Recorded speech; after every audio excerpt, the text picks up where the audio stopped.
জবা গাছের মাটিতে শুধুমাত্র 1 কাপ একবার এই জৈব তরল দিয়ে দেখুন। জবা গাছের গোড়ায় একবার দিলেই ম্যাজিকের মতো কাজ করবে।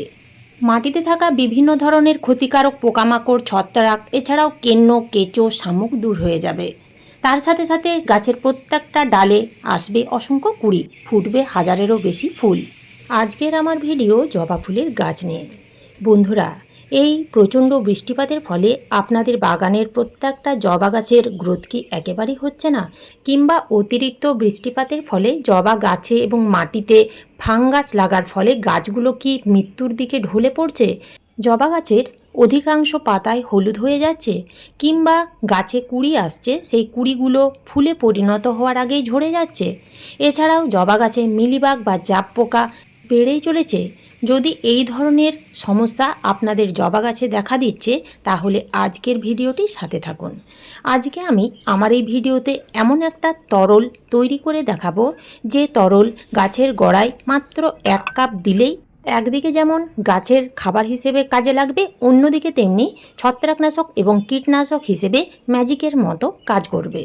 যে সকল জবা গাছের গ্রোথ একেবারেই থেমে গেছিল, আপনারা হয়তো অনেক দিন আগে বা বেশ কয়েক মাস আগে জবা গাছ প্রতিস্থাপন করেছিলেন বা কাটিং থেকে চারা তৈরি করেছিলেন, সেই গাছের কোনো রকম বৃদ্ধি হয়নি, সেই সকল গাছের বৃদ্ধি দ্রুত হারে হবে। এছাড়াও গাছের পাতা ঘন সবুজ থাকবে, গাছে কোনো রকম পোকামাকড় হবে না। এছাড়াও প্রত্যেকটা জবা গাছের ডালে 5টা 6টা করে কুঁড়ি আসবে এবং যে ফুলগুলো ফুটবে সেই ফুলের সাইজ যথেষ্টই বড় হবে। কন্টিনিউ জবা ফুল ফুটতেই থাকবে। তাই ভিডিওটা স্কিপ করে দেখবেন না, পুরোটা দেখবেন। ভালো লাগলে লাইক, শেয়ার, সাবস্ক্রাইব করে পাশে থাকার অনুরোধ রইল।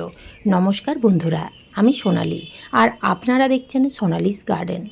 জবা গাছ মূলত 2 ধরনের হয়, এক দেশি জবা ফুলের গাছ, 2 হাইব্রিড জবা ফুলের গাছ। দেশি জবা ফুলের গাছগুলো গ্রীষ্ম শুরু হওয়ার সাথে সাথে একেবারে গ্রীষ্ম বর্ষা জুড়ে শুধুমাত্র প্রচণ্ড শীতটুকু ছাড়া সারা বছর ফুল দিয়ে যায়। হাইব্রিড জবা ফুলের গাছগুলো শুধুমাত্র শীতকালে গাছ ভরে ভরে ফুল দেয়, কিন্তু এমন বেশ কিছু জবা গাছ আছে যেগুলো কিন্তু সারা বছর কম বেশি ফুল দিয়ে যায়। বন্ধুরা, জবা গাছের গ্রোথ সুন্দর করার জন্য এবং সেই গাছ থেকে প্রচুর পরিমাণে ফুল ফোটানোর জন্য আমাদের কয়েকটা কেয়ার টিপস ফলো করতে হবে। সেই টিপসগুলো ফলো যদি আমরা না করি, তাহলে সেই সকল জবা গাছ থেকে ভালো রকমের ফুল পাওয়া যাবে না। এছাড়াও বর্ষাকালে জবা গাছে কোনো ফাঙ্গাস অ্যাটাক হবে না, কেননা বর্ষা মানেই জবা গাছে কেন, যে কোনো গাছে ফাঙ্গাস অ্যাটাক বা ফাঙ্গাস প্রবলেম একটা কমন সমস্যা। জবা গাছের গ্রোথ থেমে যাওয়া, গাছের গোড়া পচে যাওয়া, শিকড় পচে যাওয়া, এগুলো কিন্তু ফাঙ্গাসের কারণেই হয়। হাইব্রিড বা দেশি যে কোনো জবা গাছ ফুল সানলাইটে রাখতে হবে, কেননা জবা গাছ মানেই ফুল সানলাইট, অর্থাৎ ফুল সানলাইট ভালোবাসে। যেহেতু এখন বর্ষাকাল, বেশিরভাগ সময় বৃষ্টি হয়েই চলেছে, রোদ ভালোভাবে যেহেতু পাচ্ছে না, সেহেতু গাছের গ্রোথ ঠিকমতো হবে না, গাছে কুঁড়ি আসবে না বা ফুল ফুটবে না।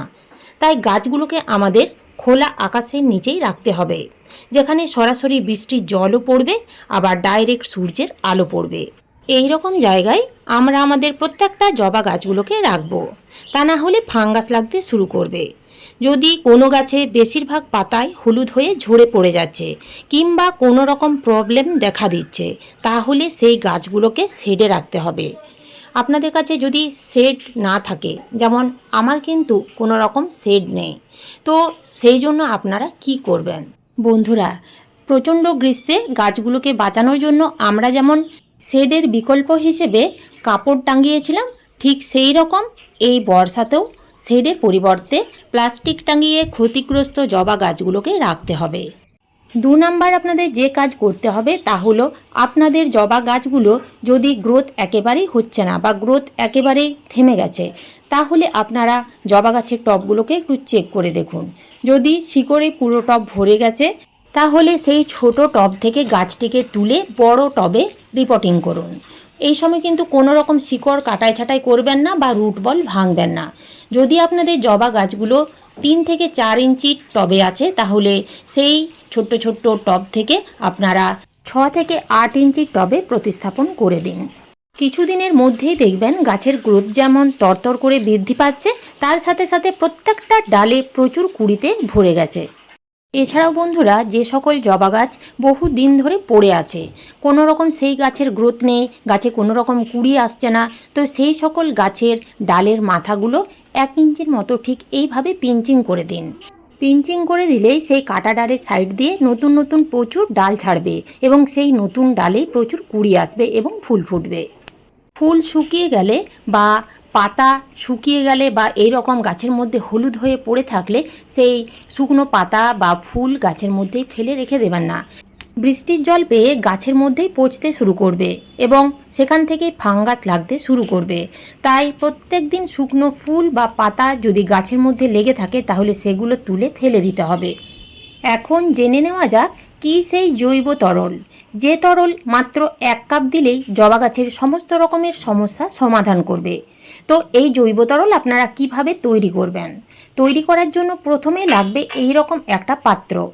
এখানে কিন্তু কোনো রকম প্লাস্টিক বা কাঁচের পাত্র দিলে হবে না। তাতে 500 ml প্লেন জল নিতে হবে। এই জলের সাথেই মিশিয়ে নিতে হবে 1 চামচ চা পাতা। এখানে কিন্তু আমি কোনো রকম ব্যবহার করা চা পাতা ব্যবহার করছি না। এই চা পাতার মধ্যে থাকে প্রচুর পরিমাণে নাইট্রোজেন, এছাড়াও থাকে ট্যানিক অ্যাসিড, যা গাছের বৃদ্ধিতে সাহায্য করে, এছাড়াও মাটিকে অ্যাসিডিক রাখতে সাহায্য করে। এরপরে যে উপাদান দিতে হবে তা হলো দারুচিনি বা দারচিনি। এই রকম সাইজের 2 থেকে 3টে নিতে হবে এবং ছোট ছোট টুকরো করে নিতে হবে। এই দারুচিনির গুণাগুণ কিন্তু অনেক। দারুচিনির মধ্যে থাকে ক্যালসিয়াম, ম্যাগনেসিয়াম, পটাশিয়াম, লৌহ। এই দারুচিনি গাছের মাটিতে প্রয়োগ করলে নতুন শিকড় তৈরিতে এবং গোড়া পচে যাওয়া রোধ করতে, গাছের গোড়ায় বা মাটিতে ছত্রাক বা সাদা পাউডার জাতীয় ইনফেকশন দূর করতে, পোকামাকড় এবং পিঁপড়ের উপদ্রব কমাতে, কোনো কারণে এই বর্ষাকালে গাছের গোড়া যদি কেটে যায়, গাছের কাটা অংশ দ্রুত সেরে উঠতে সাহায্য করে এই দারুচিনি। এরপরে যে উপাদান দিতে হবে তা হলো নিম পাতা। আপনারা কাঁচা নিম পাতা দিতে পারেন কিংবা এরকম শুকনো নিম পাতাও দিতে পারেন। 1 মুঠো দিলেই হবে। যদি আপনারা এরকম শুকনো নিম পাতা দিতে চান তাহলে 2 থেকে 3 চামচ দিতে হবে। নিম পাতার গুণাগুণ বলে শেষ করা যাবে না, আপনারা নিশ্চয়ই অনেকেই জানেন। এরপরে আমাদের যে উপাদান দিতে হবে তা হলো 2 চামচ শুকনো পাকা কলার খোসা গুঁড়ো।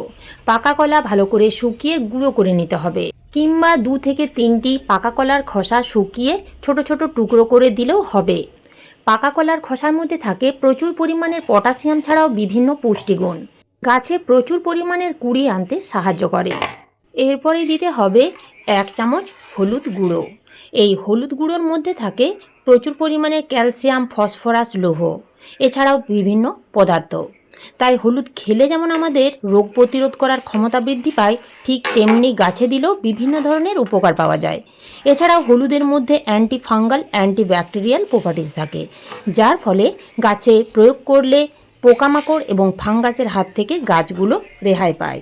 প্রত্যেকটা উপকরণ দেওয়া হয়ে গেলে খুব ভালো করে কম আঁচে ফুটিয়ে নিতে হবে মোটামুটি 10 মিনিটের মতো। 10 মিনিট হয়ে গেলে এই ফার্টিলাইজার ঠান্ডা হতে দিতে হবে।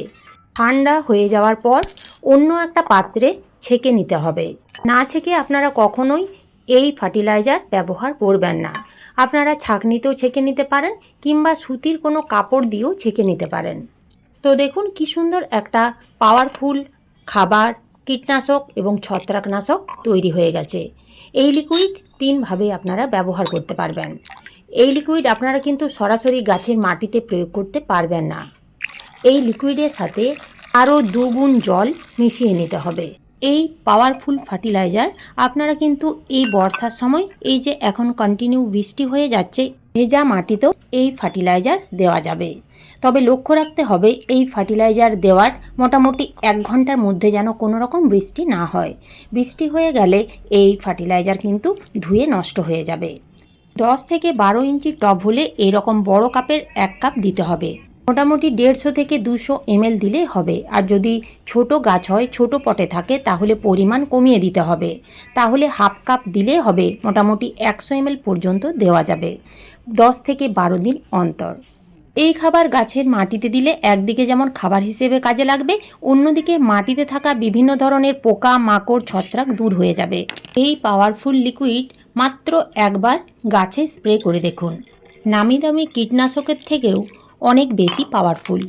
সবথেকে বড় কথা, এই কীটনাশক সম্পূর্ণ জৈব। একটা স্প্রে বোতলে ভরে খুব ভালো করে ঝাঁকিয়ে পুরো গাছে স্প্রে করে দেবেন। গাছের ডালে, কাণ্ড, পাতার ওপর নিচ করে খুব ভালোভাবে স্প্রে করবেন, কোথাও যেন একটু বাদ না পড়ে। এই লিকুইড গাছে স্প্রে করার 10 থেকে 15 মিনিটের মধ্যে যদি বৃষ্টি শুরু হয়ে যায়, তাহলে কিন্তু এই কীটনাশক বা ছত্রাকনাশক গাছে প্রয়োগ করলে কোনো কাজ করবে না। যখন দেখবেন আকাশ ঝলমলে আছে, বৃষ্টি থেমে গেছে, তখন আপনারা স্প্রে করবেন। প্রত্যেক সপ্তাহে একবার করে যদি আপনারা এইভাবে স্প্রে করতে পারেন, তাহলে গাছে কোনো রকম ফাঙ্গাস বা পোকামাকড়ের উপদ্রব হবে না। গাছ যদি রোগমুক্ত থাকে, তাহলে সেই গাছে কুঁড়ি এলেও সেই কুঁড়িগুলো কিন্তু একটাও ঝরে যাবে না। প্রত্যেকটা গাছের পাতা থাকবে ঘন সবুজ, গাছের গ্রোথ যেমন বৃদ্ধি পাবে, এছাড়া প্রত্যেকটা ডালে প্রচুর পরিমাণে কুঁড়ি আসবে, ফুলের সাইজ বড় হবে এবং ফুলের কালার কিন্তু সুন্দর থাকবে। এছাড়াও এই বর্ষাতে একটা গাছও মারা যাবে না। আজ এই পর্যন্তই। ভিডিওটা ভালো লাগলে একটা লাইক অবশ্যই দেবেন, কমেন্ট করতে ভুলবেন না। নতুন বন্ধুরা আমার চ্যানেলটিকে সাবস্ক্রাইব করে পাশে থাকার অনুরোধ রইল। আপনারা সবাই ভালো থাকবেন, সুস্থ থাকবেন। ধন্যবাদ।